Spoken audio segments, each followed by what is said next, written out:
Let's turn our attention to a very serious issue, the Islamophobic row. We talked about this earlier in the week. You've got Rishi Sunak under pressure. A number of other MPs came out in support of that sacked MP Lee Anderson after he claimed Islamists had taken control of London. This is a fascinating story. What's the latest on that, Patrick?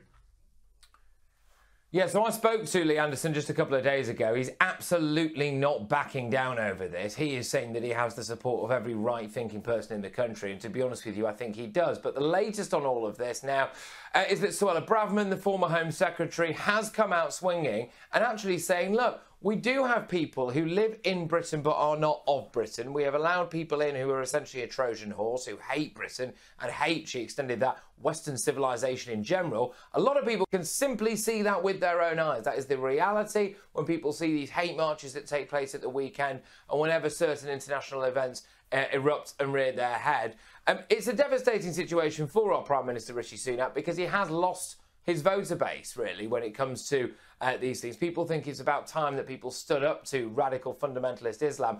And the Islamophobia, whilst it exists and obviously is awful and should be stamped out, is now really being used to change the narrative yet again away from the fact that our MPs and members of the public do face serious threats from radical Islamists. That is the major threat to public safety in this country, and it is not going away. And yet again, looking for an excuse to do anything but address that real problem by crying racism, etc. So that's kind of where we are. And £31 million now is going to have to be taken out of the taxpayer's pocket to give our MPs things like bodyguards. Our MPs want to work from home now because of these threats, but still, they will not address the root cause of this problem, which is radical fundamentalist extremism.